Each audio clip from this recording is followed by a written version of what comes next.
What is going on, guys? It is TKD123 aka Kevin here, and welcome back to PlaystationFollower. And today we're going to go over and recap the entirety, and I mean the entirety, of the 2017 Video Game Awards that debuted last night. Now we have about 17 items I would like to hit on this video, so let's not waste any time. Let's get right into it. Starting off here, a game that I really thought was super weird, at least how they showed it, was World War Z. Right now, this game was the first thing they showed, and it was at the pre-show and everything, and honestly, to be just completely honest with you guys right here, it looked like one of the old, franchise games that were on PS2 and PS3, whatever. It definitely looked like an old licensed game to me. It looked really whack, there was a little bit, of some vibes that looked like it was on mobile. It looked just super weird to me. There was weird, like, just the way the motion blur was happening on the trailer, at least. Overall, I was not feeling World War Z. And the game is being developed by Saber Interactive, the people behind Quake Champions and NBA Playgrounds. And while no date was given, they did say that the game is coming soon to PS4, PC, and Xbox One. And just from me speaking personal standpoint here, I'm not at all looking forward to this game. I don't feel like I'll be getting this game, and definitely is not on my radar, at least based off of the stuff they showed here on the trailer at the Video Game Awards. Moving on here, next up here, they announced a game here called Vacation Simulator, and it is, exactly as it sounds. It is a direct, part 2 successor game to Job Simulator. And while they gave a year here for it being out in 2018, they did throw out a little bit of, maybe, probably, maybe it won't, maybe it will, most likely, all that good stuff. They had it over at the end of the trailer and everything, and of course, it's coming on the PSVR, the Vive, and the Rift as well. And this basically takes your gameplay that you had over in the Job format of the game on the first game, and you're bringing it on the vacation landscape, because you say, hey, if you go to work, you're gonna want to go to vacation right after that. So that was kind of their backstory to why they made this second game. Next up here, we have a very weird game here that they announced for PSVR, and it is called Accounting Plus. Okay, so this game is coming out December 19th, so it's right around the corner. It is coming out, mere days or weeks, out just very soon. And this game was super weird. I'm just like, I don't even know how to further explain this game. I really advise you all just go and watch the trailer with the audio and everything, and really get the full experience of this trailer, because it is completely crazy. I guess you're in a VR dream simulation of this other guy's dream world. I don't even know, but that they are made with the same people along with the creators of Rick and Morty. So obviously that really does explain the weirdness and the abstractness of this game. And overall, I mean, if you own a PSVR, I would definitely be on the lookout for this game, especially if you like Rick and Morty, because Rick and Morty, some of the people that made that actual TV show, and I think even the people that made the TV show, not even people that are working on the TV show, I think the people that made the TV show are also helping along with this game as well. So definitely should be a good time if you enjoy Rick and Morty and you enjoy the PSVR. Moving onward, next up here, they showed a game here from Software, and this is not even really a game here, it's just a tease, and they showed a little teaser video, teaser trailer type of thing, and it's titled Shadows Die Twice. And clearly this was rumored to be, and really was kind of deduced to be, the Bloodborne 2 teaser. Now there was no date given, there was really no info given other than this weird video of what looks like to be limbs or some sort of skin or some sort of part of a human being tightened by a mechanical machine. I have no idea. I've never played Bloodborne. It's on my list to get to the games I want to really play. I really do want to play Bloodborne, so eventually I will get to it, and maybe this has more context once you play Bloodborne, I'm assuming, hopefully, maybe, I don't even know. But it looked really cool, and it seems like a lot of people were very hyped to hear that Bloodborne 2 is on the way. Now moving on to arguably, and really not even arguably at this point, the main focal point of this entire show, the really big heavy hitting thing here, that was some more Death Stranding footage. Now if you were to ask me, hey, were we going to see Death Stranding at the Video Game Awards, I would have told you you're crazy. Absolutely not, because that game is still very far out. That game is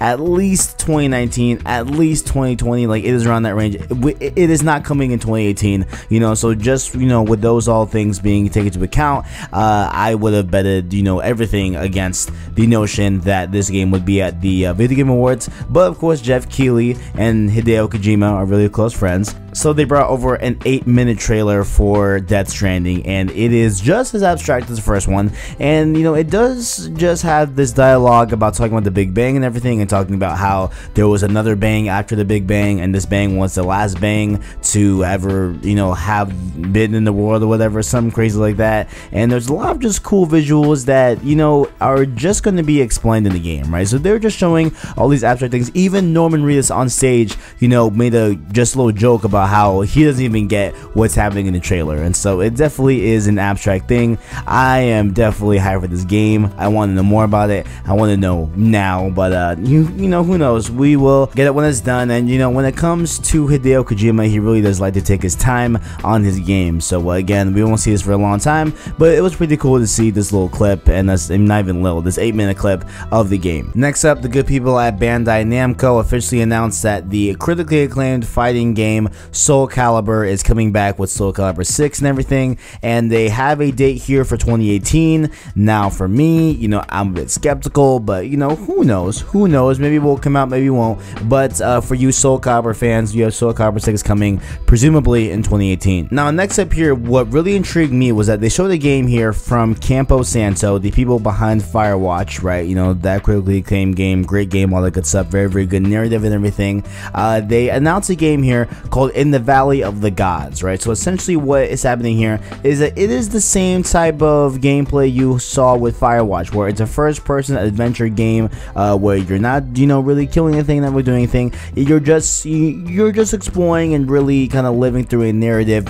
through a first-person perspective, and that's essentially what's happening in the game here, right? But what's cool about this game here is that it is set in the 1920s, but also it is set in Egypt. Now, as far as I'm aware of, you know what I'm saying, the terms 1920s in Egypt have not been explored very well, you know, in pop culture, I'd say, you know, to a mass degree, right? You know, we've probably had some stories here and there, but really speaking here, when you think of the 20s, you think of America, you think of the Roaring 20s, you think of Prohibition, you think of flappers, all that good stuff here, but you never really think of Egypt. And I really do like how now they're gonna go and take a different, you know, direction and different location to the term 1920s. And what has me more intrigued about, you know, the setting and everything is that I am currently playing through AC Origins right now on my personal channel, and if you're one of those here that are playing through Origins, you understand here that Egypt is pretty cool here, and it's really cool to see that we are getting more games surrounded around Egypt and everything. And this game, you know, just to a T looks absolutely great.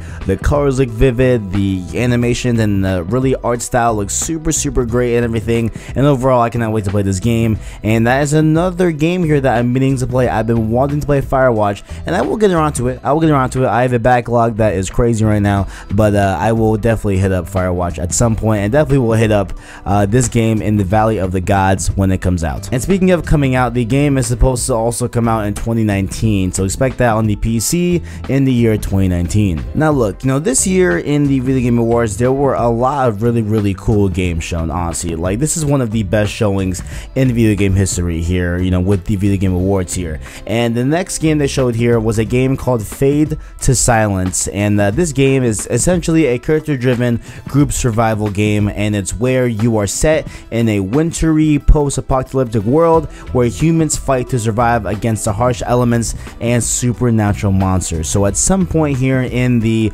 you know, timeline of the apocalypse, there were these supernatural monsters that look like it's almost like, if you watch the trailer, it looks like it's some sort of like infection spreading. That's kind of the vibe I get here, where, you know, these are kind of, you know, monsters that don't really have a physical, like, human-esque form. They're more of like a parasite thing that's happening here, and it's going through the land and everything, and it looks super cool. Honestly, it looks very intriguing. And the game is made by THC Nordic, and they are putting it on Steam's early access program on December 14th, so it won't be long for you PC players to get a hand on this game and everything and take a look at it and really play it in its full entirety, what I'm presuming here. Now, they use the term early access, so I'm assuming that when they mean by the terms also as group survival game and early access, I'm assuming that this game has a lot of online capabilities with this game and a lot of, you know, just like leniency towards a multiplayer centric game. So I feel like that's where this game is headed towards, which could be really cool, could be really fun, honestly, and it looks